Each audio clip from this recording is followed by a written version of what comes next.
I'm taking on Pokémon HeartGold using only Pokémon that Red has captured in the Pokémon Adventures manga. That's right, Red is back, and as a continuation of his journey, we're moving on from Kanto to see if he can take on the Johto League with his team. So aside from these encounters, we're also playing with Hardcore Nuzlocke rules, meaning if a Pokémon faints, it's gone forever and cannot be used again.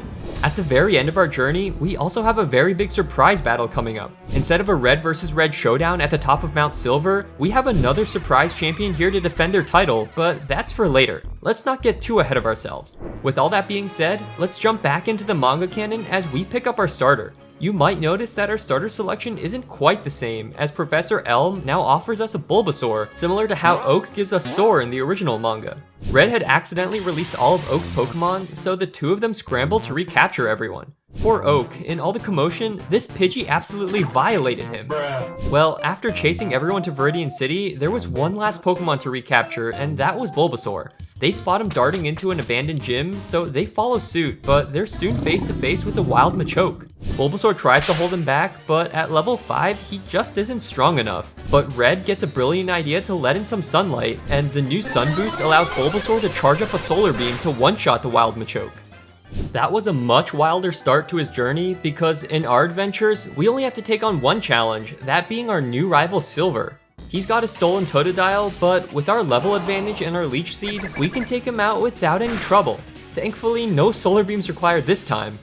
With all the intro items taken care of, we make our way to Violet City where we can get our first encounter. And it's a special one because using the Pokewalker, which I do have in real life by the way, we can get ourselves a very special event Pikachu in Yellow Forest. This is technically from a Wi-Fi event, but since my uncle works at Nintendo, we can still get access to this very rare encounter. At level 12, this Pikachu comes with a Citrus Berry and also the Egg Move Volt Tackle.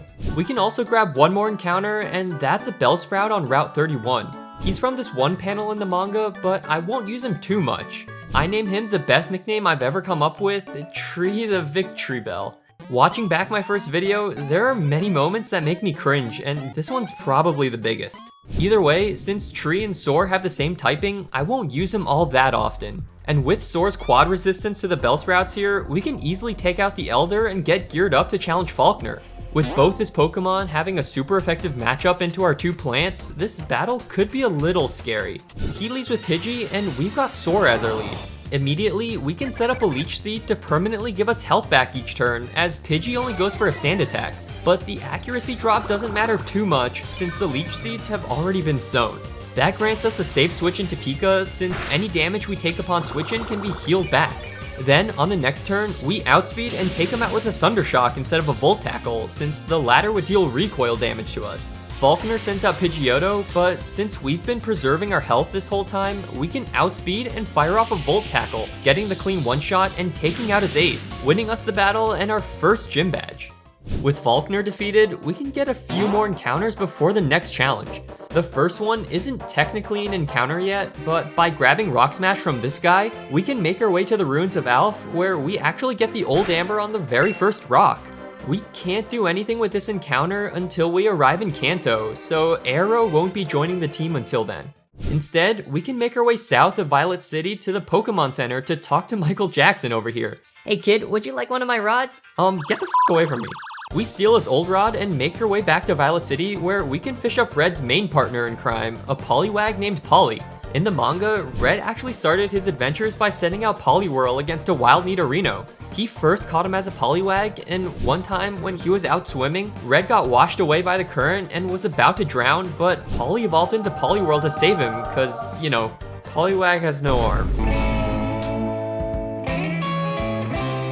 We can also get another team member by fishing on Route 32, and that's a Magikarp named Gara. Gara was originally Misty's Pokemon, but he was kidnapped by Team Rocket and put into a violent rage from their experiments. Red helped to recapture him since Soar could shrug off his Hydro Pumps with his type advantage. A single Leech Seed later, and Gyarados was immobilized, letting Red recapture him in a Pokeball. Later on, Misty agreed to trade Gara for Red's Krabby since Red still needed a Pokemon with Surf, and after a little wave riding lesson, Gara quickly became a key member of his team. Through Union Cave, we can also get another encounter, and that's Shrew the Sandshrew. Red only used him in one chapter to put out a fire caused by some wild Magmar. He and Giovanni were surrounded, but using Sandshrews' digging abilities, he could use Sand Attack to suffocate the flames, putting out the fire and saving them. Red didn't know who Giovanni was, but Giovanni was starting to sense that Red could be a threat to Team Rocket. He was about to take out Red, but Red didn't finish off the Magmar. Red explained that he wouldn't attack an immobilized Pokemon since that wouldn't be a fair fight, and this action alone quite possibly saved his life right there. Giovanni relaxed a little since to him, Red was just a naive kid. Before saying goodbye, he left him with a parting gift, an old amber with a fossilized mosquito in it. You might be able to see where this is going. But Giovanni and Red part ways, and once Red is out of sight, Giovanni continues being stone cold, freezing the Magmar with his Cloyster before shattering the ice to kill them.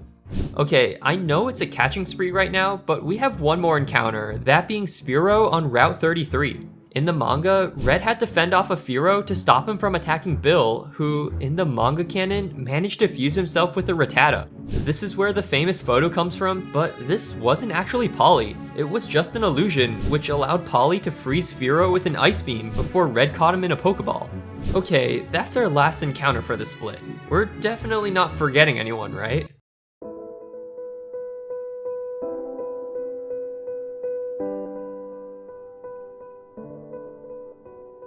Soar also evolves before the fight, so with a full team and a Magikarp, we're ready to take on Bugsy. He leads with Scyther, and we start the battle with Shrew.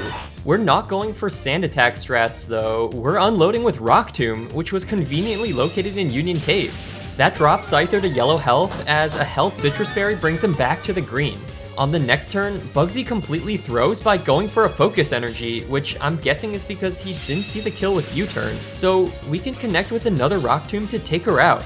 Then, against the last two bugs, they can't deal any serious damage, so Shrew can take out Metapod and Kakuna on his own, meaning we've just soloed Bugsy and won our second badge. We've now got the HM for Cut, so we can make our way through Ilex Forest and arrive at Goldenrod City. The very first thing we do is make a beeline for the Name Raider, so we can finally change Pika's name since the Pokewalker doesn't let you nickname your Pokemon. We've got one final thing to take care of before challenging Whitney, and that's 2 more encounters, but I promise I'll make it quick. It's a Nidoran male and female, which Red caught on his trip through the Safari Zone. In the manga, the whole Safari Zone was basically one big reference to Jurassic Park. Red takes part in the river raft where he sees 2 Nidoking fighting over a Nidoqueen. He quickly throws a Pokeball, catching the Nidoqueen, but that draws the attention of the 2 kings. They attack his raft, causing him to capsize as Red gets swept away by the river. He finds himself alone in the wilderness, face to face with the Nidoking, who even manages to swat away his Pokeball. Red tries other Safari Zone tactics like throwing a rock, but that only further enrages the Nidoking. Nidoking even nails him with the Poison Sting directly on his back, and with no one to help him, it's looking pretty dire for Red. In the Safari Zone control room, the staff is desperately trying to look for him, and with the help of Soar and Pika, they manage to find the location where his raft capsized, where they find Red with a few scratches, having caught all the Pokemon in the area.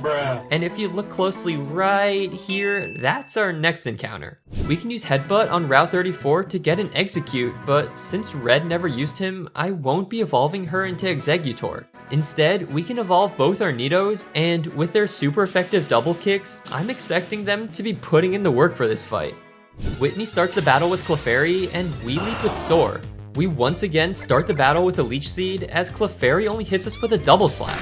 Then, with a Swords Dance from the Goldenrod Game Corner, we can set up our attack as Clefairy mimics our attack. That could get scary if she starts setting up, but we just need to play around it. I decide to set up another Swords Dance, getting the +4 attack, as Clefairy goes for another double slap. With the Leech Seed recovery keeping us healthy, and Clefairy still not using Swords Dance, I decide it's safe to use another Swords Dance, maxing out her attack as Clefairy only goes for a third double slap. And now that we're fully set up, we can take her out with a Headbutt. Whitney sends out her Miltank, who outspeeds and hits us with a Stomp, but we can dodge the flinch and use another Headbutt. That brings her to the yellow, so another attack would do it, but Miltank outspeeds on the next turn and lands a cheeky Attract. That immobilizes us this turn, and now that we've got Attract and Stomp flinches working against us, we're unfortunately shut down as Soar is unable to land an attack. We're now forced to switch out, so I go into Eggy to eat the next Stomp.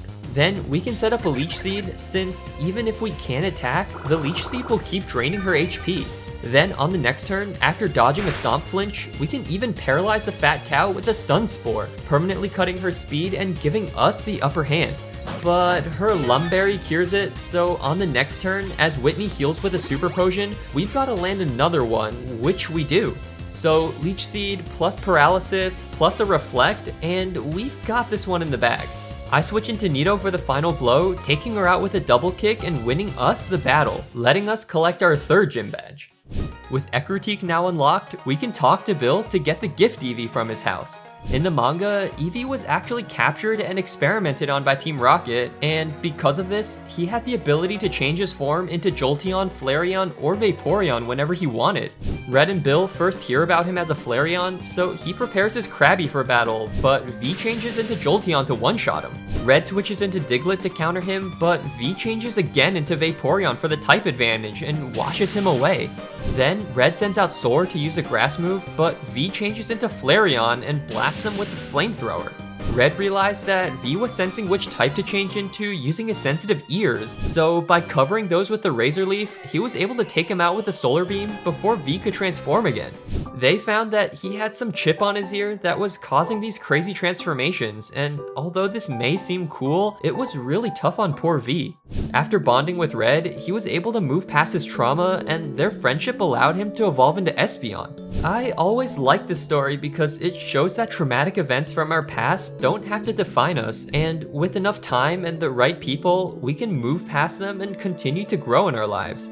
I don't know if that's what the creators intended with this story, but that's what I took away from it. Well, with our new team member, we've got a few things to take care of before taking on Morty, including evolving both our Nidos, Polly into Poliwhirl, and lastly, V into Espeon. Morty's Gengar can definitely be a challenge, but I'm expecting that my increase in stats can carry us through the fight. He leads with Ghastly, so we start the battle with Nido. We can immediately outspeed and use Bite, which actually gets the clean one-shot. Morty sends out Haunter next, but we can dodge a Hypnosis and one-shot him with another Bite. This brings out his Ace Gengar, and he outspeeds and nails us with a Shadow Ball. We would survive another one, but he also gets the special defense drop, so after firing off another Bite for good damage, we've gotta switch out or we're gonna die. I switch into our other Nido, who can tag in for his wife, as we tank a Shadow Ball, which luckily doesn't get the defense drop. Then, by dodging a Hypnosis, we can fire back with the Shadow Claw, which finishes off his ace. And lastly, against his final Haunter, we can outspeed and one-shot him with another Shadow Claw, winning us the battle and securing us our fourth gym badge. With Morty defeated, that opens up the map a lot more, so I first decide to head to the Lake of Rage. Here, we can grab some important items like the Choice Specs and also the TM for Hidden Power. The red Gyarados is causing a commotion in the middle of the lake, but we can outspeed with Pika's high speed and one-shot him with a Thunderbolt. All these Magikarp and Gyarados swimming around here made me realize Gyarados' flying type and Intimidate ability would make for a great counter to Chuck's team. I hope we're not forgetting anything.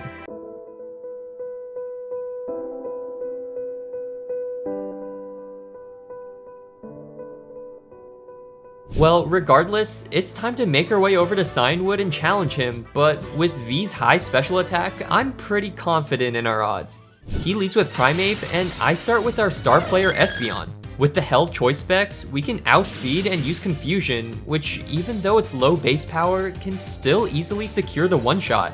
By the way, we don't get Psybeam until level 36, so that's why we're still using Confusion at the 5th gym. Chuck now sends out his Ace Poliwrath, but a Confusion actually scores a critical hit, which gets the one-shot and lets us walk away with a clean sweep for the 5th gym badge.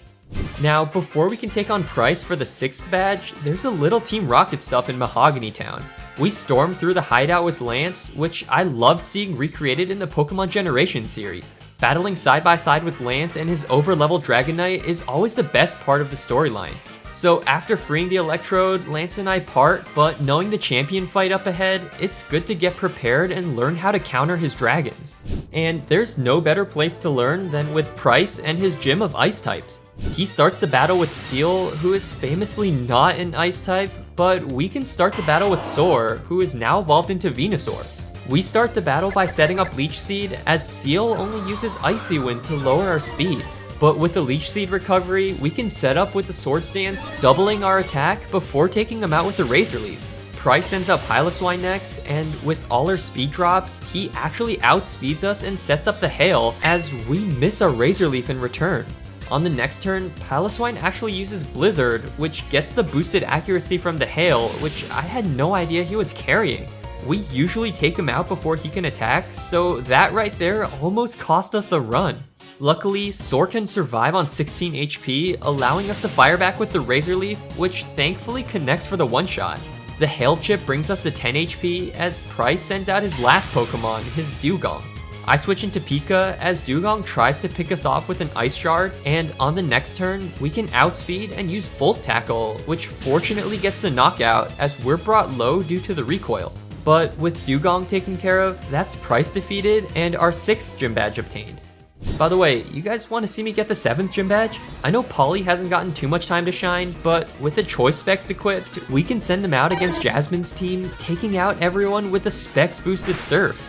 Magnemite number 1 goes down, Magnemite number 2 meets the same fate, and Steelix, having such horrible special defense, gets washed away by his single Surf, winning us a very simple 7th gym badge. Before we can continue the gym challenge, we need to take a little detour to finish the Team Rocket storyline. Back in Goldenrod, we can grab some Team Rocket drip and make our way into the radio tower. Petrel's here, but it's a fairly straightforward battle as V single-handedly sweeps through his team of Coughing. The final boss of this section is Archer, but Polly can take care of his Pokemon with our choice specs boosted Surf. Everyone, including his Houndoom, gets outsped and one-shot with the Surf, and just like that, Team Rocket is defeated. So with this side plot complete, we can make our way east of Mahogany towards Blackthorn City. Clair poses a daunting threat in front of us since her Kingdra can be difficult to counter. If only we had someone who could threaten powerful Ice Fangs, maybe we could be in a better position.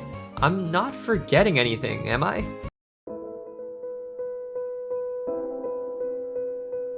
Well, regardless of if we forgot anyone, we've still got to take on Clair and her dragons. She leads with Gyarados, who is famously not a dragon, so we start with Pika. We get our attack drop by Intimidate, but that's alright since our plan was to stay in and use Discharge, which, because we're 4 times effective, can easily secure the knockout.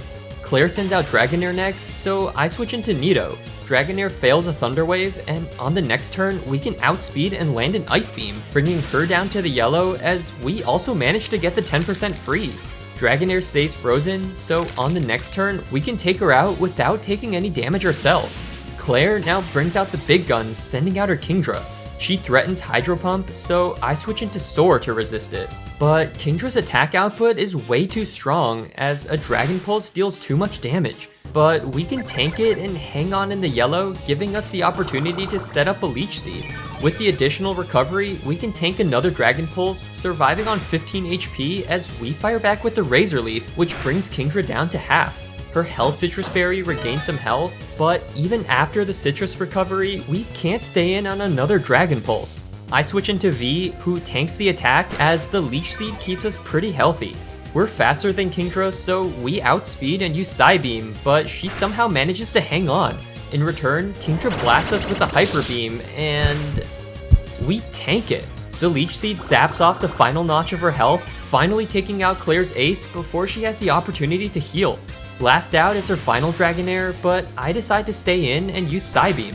This also gets the confusion, but Dragonair breaks through it and uses Thunder Wave. Fortunately, our Synchronize causes her to get paralyzed as well, so we would still outspeed, we just need to dodge the para. And V, being the absolute GOAT, breaks through, firing off a Psybeam to finish off Dragonair, winning us the 8th and final gym badge. Well, after the Dragon's Den stuff, but it's not exactly noteworthy. That, my friends, is what we call padding out the runtime. But with all the badges obtained, it's time to take on the Ho-Oh storyline, and after defeating the Kimono Girls to prove our strength, we can make our way up Bell Tower for the fight. Ho-Oh poses a slight challenge with his super effective extrasensories, but V can finish off the battle quite easily since Ho-Oh tries to set up a sunny day in the sun. Bruh. You are so dumb. You are really dumb. For real. No clue what he was thinking, but I don't mind this simple battle. And so with everything in Johto taken care of, it's time to make our way towards Kanto to face the Elite Four.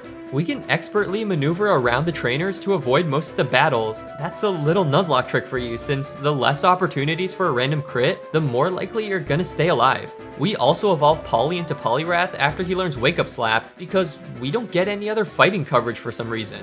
Not even Drain Punch, which makes absolutely no sense to me. You know who can learn Drain Punch in these games? Gloom and Vileplume. The entire Abra line, Slowbro and Slowking, freaking Chansey and Blissey. But not Poliwrath apparently, or Primeape and Machamp for that matter. Well, regardless, that's just in time for the silver fight, but there's a reason why I haven't mentioned these battles until now.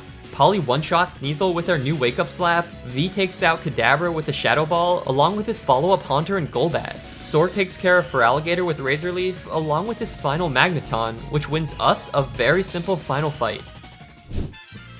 And so with everything ready, we've got our final team to take on the Elite Four.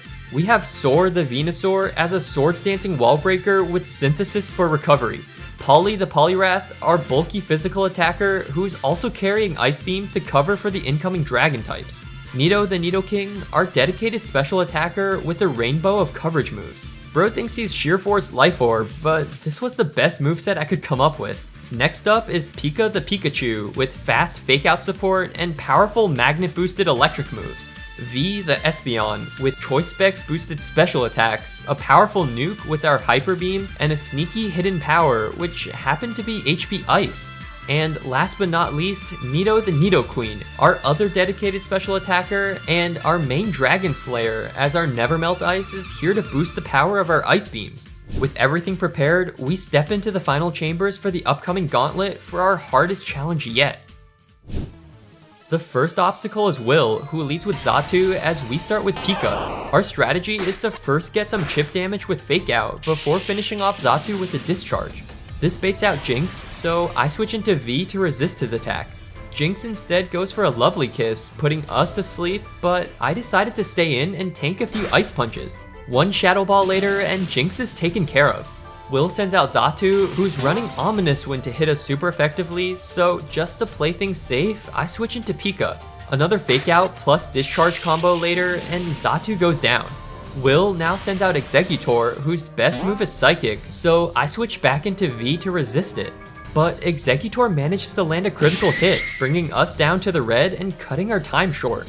I've got to switch out now, so I go into Nido. Exeggutor only uses Egg Bomb, giving us the opportunity to fire back with a super effective Sludge Bomb, taking out the Palm Tree. That only leaves Will's final Pokemon, his Slowbro. We are at risk to a hard Psychic here, but we literally have no switch-ins since V, being our only resist, is low health and everyone else is weak to Psychic. Man, if only we had another team member that would be neutral to Psychic. I wonder if I'm forgetting anything. I desperately need Nido to tank the attack, but first we can outspeed and fire off a Sludge Bomb. We bring her down to the yellow and even get the lucky poison. Now, it's the moment of truth as Slowbro throws and sets up with Amnesia. That lets us outspeed and fire off another Sludge Bomb, but with the special defense boost, she tanks it in the red. Slowbro now has an opportunity to attack, but she throws for a second time, setting up a Curse. Why does this Slowbro have Curse with all special moves? Who knows, but with one more tick of poison, Slowbro goes down, meaning we've just taken out the first Elite Four member with 3 more to go. Next up is Koga, and he leads with Ariados as we start the battle with V. We can outspeed and fire off a Psybeam, which can one-shot him before he has a chance to attack. Next out is Fortress, and since we're locked in, I've got to switch into Nido. Fortress only goes for a Toxic Spikes, so our quad-effective Flamethrower can take care of him, although we need to remember that any switch-ins will be poisoned. Koga sends out Venomoth, but we can stay in and fire off another Flamethrower, bringing the Moth down to the red as he retaliates with a Supersonic. I don't want to hit myself in confusion, and I know Koga definitely heals here, so I decide to switch into my other Nido to absorb the Toxic Spikes. With the spikes now gone, Koga does indeed heal with the full restore, giving us the opportunity to get off an attack. But Venomoth outspeeds and hits us with a Psychic, but despite us being weak to it, we can still comfortably tank it while firing back with an Earth Power. So on the next turn, we stay in and tank another Psychic before finishing him off. We are now stuck in yellow health, so as Koga sends out Muck, we've got to switch out to avoid dying to a Gunk Shot. but Muck only goes for a minimize, and we can thankfully connect with an Earth Power before the evasion gets out of hand.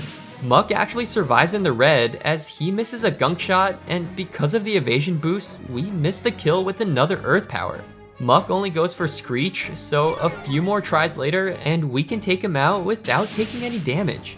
Last out is his ace Crobat, who outspeeds and tries again for evasion tactics. But Nito's having none of that as we snipe him out of the sky with the critical hit Ice Beam, winning us the battle and clearing through half of the Elite Four.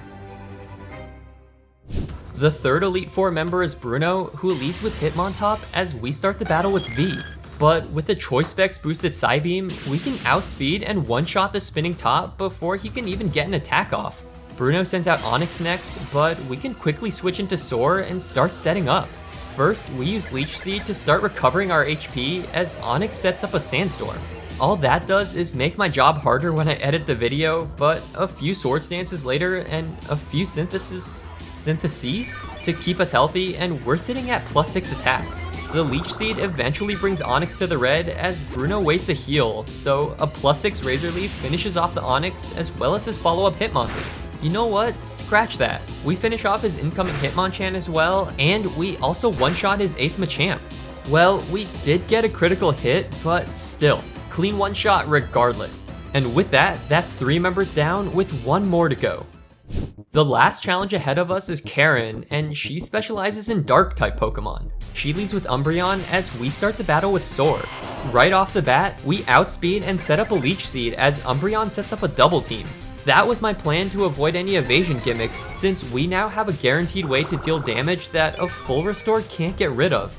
So a switch into Poly lets us eat a resisted feint attack, and on the next turn, we can land a Wake Up Slap for huge damage as Umbreon continues setting up. With the Leech Seed sapping a bit of their health, that brings Umbreon to the red, so Karen heals with the full restore as Poly misses her next attack. But the truth is, even if we miss our next attacks, we're totally safe since Poly resists their feint attacks, and any damage taken can be healed off with the Leech Seed. So eventually, we connect with the Wake Up Slap, and the Leech Seed is able to finish her off before the evasion could get out of hand. Karen sends out Vileplume next, so I switch into Nito on the Petal Dance. Vileplume instead goes for Stun Spore, which does land, so on the next turn, we're now slower and forced to tank an attack. We can fire back with an Ice Beam, which nearly takes her out, but since Vileplume's locked in and can't heal, we can stay in and tank another Petal Dance before getting fully paralyzed. Well, time for plan B. I switch into our other Nito, and since we're not paralyzed, we can outspeed and take her out with an Ice Beam. This brings out Houndoom, but with our rainbow coverage, we can tank a Flamethrower before firing back with an Earth Power, which actually doesn't get the kill. I'm just as surprised as you are, but after Houndoom gets a little citrus recovery, we've got to switch into Poly to tank the next Flamethrower, which crits us. What the heck? I don't have many other options but to stay in and tank another one as Houndoom outspeeds and fires off another Flamethrower, which crits again. Okay, seriously, what the f***? Well, regardless of our luck, we can fire back with the Waterfall, which, would you believe it, also gets a crit. Bruh. Karen sends out Murkrow, so we can switch out into Pika to tank the Pluck, which also gets a crit. Bruh. Murkrow does have the Super Luck ability, but still, it's Crit City over here. Well, regardless, Pika's static ability also activates, so we can first get some chip with Fake Out before taking out Murkrow with a Discharge. Karen's last Pokemon is Gengar, but her strongest ghost move is Lick. We do have to be careful of Destiny Bond, so I switch into Soar on the incoming Focus Miss. We can set up a Leech Seed, just in case it comes down to that with Destiny Bond, but with Gengar only spamming Spite, that's a safe switch into V, who can outspeed and take out Gengar with a Shadow Ball, winning us the final Elite Four battle.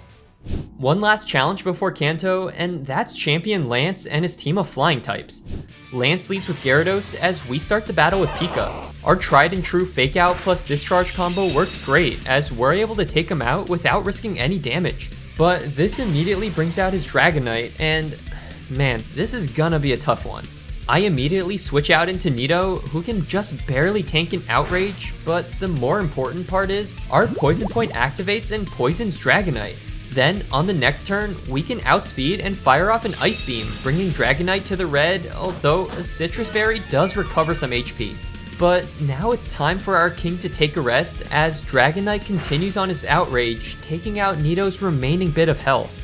It's a sad day for the Nito family, but this is no time to mourn. Since Dragonite's locked into outrage, we can switch into V without Lance having a chance to heal. And with our hidden power Ice, which we've been saving for this entire fight, we can take out Dragonite before he has a chance to land another attack. Lance sends out Aerodactyl next, and we have a free switch into Polly on a resisted crunch. This means Aerodactyl is going to use Aerial Ace, and remembering that Polly is part fighting type, we can switch into Nito to tank it. On the next turn, we get outsped and have to tank another Aerial Ace, which even activates our Poison Point, and we can fire back with another Ice Beam, which, boosted by the Never Melt Ice and a lucky crit, gets the clean one-shot. Lance sends out a second Dragonite, but seeing no other way to get a clean switch in, I have to let Nito stay in. There's a chance that Dragonite misses a Dragon Rush, but unfortunately this isn't it, as Nito goes down to the attack. It's a sad day for the Nito family, but it was needed for a clean switch. At the very least, our two lovebirds can rest together knowing that they played a key part of our journey, from Double Kick against Whitney, to Bite and Shadow Claw against Morty, to their clutch Flamethrower and Ice Beam coverage in the endgame. We wouldn't be here without them, and their legacy will be remembered as we carry their spirits with us to the postgame. But first, we've got to make it out of this battle alive. I send out Polly, but Dragonite outspeeds and paralyzes us with Thunder Wave. Still, we're able to bypass the para and fire off a quad effective Ice Beam, but since our special attack isn't as strong, Dragonite manages to hang on in the yellow. He then uses Hyper Beam, which I'm not sure why he chose instead of Dragon Rush, but hey, I'll take it cause Dragon Rush has that chance to flinch. We dodge the full para, so one more Ice Beam can take him out. Lance is down to his final Dragonite, but I'm suspecting this is the one with Thunder, so I switch into Soar for the resist. Dragonite actually misses the attack, which is perfect because we just switched in for free. He then misses his Dragon Rush, so we've just set up Leech Seed for free. With the recovery from Dragonite's insane HP, it's the perfect opportunity to switch into V for the HP Ice. Instead of attacking, Dragonite only sets up a Thunder Wave, which could put us at risk to Dragon Rush, Paraflinches, but our Synchronize ability comes in clutch and makes sure Dragonite gets paralyzed too. So with one more HP Ice, we can... oh shoot. We get fully paralyzed, meaning we need to tank a powerful Dragon Rush. That brings us super low, and we're definitely not surviving another one, but the truth is, we don't really have many options at this point. I need V to break through on this next attack, and by some miracle, we can dodge the para and connect with a quad effective Hidden Power Ice, taking out Lance's final Dragonite. That only leaves Charizard, but our remaining team's looking a little rough. I pivot through Polly to tank the Shadow Claw, and expecting an Air Slash, I can safely bring in Pika, although safely is relative as her weak defenses mean we're brought to about half. But with our Fake Out for a little chip, plus a powerful Volt Tackle, our little rodent can take down the mighty Charizard with us just barely surviving the recoil. And with that, Lance falls as the title of Johto Champion now rests upon our shoulders. But our journey isn't done yet, as our champion responsibilities require us to take on one more challenge. First, we can lay our two team members to rest and pull out two new Pokemon. I bring back Arrow for his flying abilities, and also someone that we caught after the first gym, boxed because of the level cap, and completely forgot about. So welcome aboard, Gara. Let's get you evolved so you can contribute to the battles, and Arrow, you too. We might need the firepower for the next few gyms. So with the team ready, we can sail on the SS Aqua to make our way to Kanto, where we have a whole new region to conquer. I won't go into too much detail for these battles since the level caps are all over the place, but we take out Lieutenant Surge, Sabrina, Erica, and Janine with no issues. Then we can make our way to Cerulean City, where I want to appreciate the beautiful scenery of Nugget Bridge. Behind this area, we can pull Misty from her date before taking her out as well. Then, with the Pokeflute unlocked, we can tune our Pokegear to wake up the sleeping Snorlax, and with a Lucky Freeze from Ice Fang, we can catch him and add him to our team. Do you guys still want manga recaps at this point in the video? Well, in the manga, Red caught Snorlax while taking part in a bike race. He decided to take a shortcut through the woods, and he had Pika zap away all the flying bugs, while he had Sora riding on the front of the bike to cut away at the trees with Razor Leaf. They eventually make it through, but a Beedrill's hive falls on Bulbasaur, covering him in honey. Later on in the race, there's a huge Snorlax blocking the path, and no one can get him to budge. Even Polly just bounces off him, but Red gets an idea. He uses the sweet honey on Soar's head to wake Snorlax up, but the hungry beast wakes up and starts chasing them all the way to the finish line. Red ends up winning the race, probably because all the other racers got trampled, but all the prize money went to feeding Snorlax and his huge appetite. With Snorlax caught, we can continue on our journey and take out Brock with all our quad effective Pokemon before making our way to Pallet Town. It's been a while since we've seen our mom, but I guess she doesn't recognize us anymore. Red's been away. He hasn't called either, so I have no idea where he is or what he's doing. Lady, what? I'm standing right in front of you. Besides getting kicked out by her mom, we can also take out Blaine before Blue decides he wants to return to his gym. I also forgot that Cinnabar Island got destroyed, so the fossil restoration guy's in Pewter City, meaning we could have got Aerodactyl earlier. In the manga, Aerodactyl's old amber was given to Red by Giovanni after he stopped the fire from the wild Magmar, but he didn't wake him until he had to battle against Moltres. Being a legendary Pokemon, Moltres' fire burned so bright that they could evade all of Red's attacks simply by flying above them. He realized that he needed to fly up to be on an even playing field, so after escaping on Blaine's Rapidash, the two of them entered Blaine's secret laboratory where Red could use his fossil restoration machine. And thus, Aero the Aerodactyl was born, and immediately, like 5 seconds after being alive, he pulls out a powerful Hyper Beam to tear through the volcano before flying out to join the battle. Also, front-facing Aerodactyl is not real. My therapist is about to lose their mind. I decide to replace Pika, and now we finally got Red's strongest possible canonical team. We do have one last gym battle, and I made sure to honor the level cap for this one. It's not too difficult, but it's very nice to see Blue again.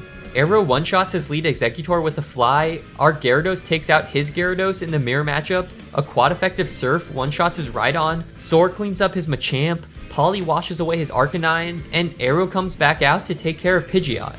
Well, now that we've defeated Blue, there's one last manga character to visit, and that man is sitting at the top of Mount Silver. We slowly approach him with our partner Polly behind us and challenge him to a battle. The mysterious trainer lowers his head, sending out his lead, his level 88 Ambipom. That's right, I replaced all of Red's Pokemon with Gold's exact team from our playthrough, so now it's the Kanto vs Johto battle of the main characters. Abo immediately outspeeds, nailing us with a powerful Aerial Ace that takes out half of our HP. We retaliate with a Wake Up Slap, which surprisingly does less than I was expecting. We can't stay in on another Aerial Ace, so I switch into Aero to resist the next one. Then we can outspeed ourselves and take out his monkey with an Iron Head. Rest in peace, Abo, it was nice to see you again. Gold sends out Polybo next, so I switch into Snore to tank the special move. The only real threat is Focus Blast, which Polybo actually manages to connect on the next turn. We can fire back with Return, which after the Hail Chip means Polybo is in the red. Gold always heals here, so we can heal back ourselves with Rest. And by using Sleep Talk, we can pull Return to deal damage even while we're asleep. And that damage ends up being a critical hit, taking out Polybo without wasting any sleep turns. Gold sends out Togebo next, and since we're so specially tanky, I decide to stay in. We tank an Aura Sphere as we use Sleep Talk again and pull Rest. With that plan failing, I switch into Gara to resist the attack as Togebo lands a critical hit. But seeing as we can live another attack, I opt to set up with Dragon Dance as we tank a hard Air Slash before firing back with an Ice Fang. And at +1, that easily finishes off Togekiss as Gold sends out Sudobo. But since we're already set up, I decided to stay in and fire off a Waterfall, and that +1 attack comes in clutch again as we score yet another one-shot. Gold sends out Sunbow next, but instead of gambling with Ice Fang's 95% accuracy, I switch into Soar on the baited Petal Dance. And now that Sunbow's locked into the attack, we can set up with Swords Dance, getting to +2 attack before taking out Sunbow with the rock climb that we were forced to bring to climb the mountain. Gold's now down to his final Pokemon, sending out Expo the Typhlosion, so I switch into Aero. Expo only uses Flamethrower, but he deals a lot of damage with it and even gets a 10% burn. That cuts our physical attack, so my plans to use Aero as a counter are now out the window. But judging by the rest of our team, our health is a very limited asset, so no one can comfortably switch in. With no other options, I have to let Aero stay in and use Rock Slide, which, judging by the damage, would have taken out Expo in one shot. In return, Expo fires back with a hidden power, but we hang on with 7 HP. That means we would have had another opportunity to use Rock Slide, but the hail kicks in, taking out our newest team member. Not knowing if Expo would use Flamethrower again, that was the only way I could see to get out of that situation, but Arrow's sacrifice is not in vain. I use the free switch to send in V, and we can outspeed and fire off our hidden nuke, our powerful 150 base power Hyper Beam, to blast through Expo's remaining health, taking him out and winning us the champion battle against Gold. And just like that, our journey as Red comes to an end. If you enjoyed the video, please consider leaving a like and subscribing to the channel. It really helps me a lot, especially with the YouTube algorithm. Hey, if you really want to help me with the algorithm, feel free to check out this video here where I beat Pokemon HeartGold using Gold's team. We brought that crappy team you just saw to face Lance's triple Dragonites, so there's a fun watch for you. And hey, thank you for sticking around all the way to the end of the video. Until next time, this has been Magnus. I'll catch you in the next video. Peace.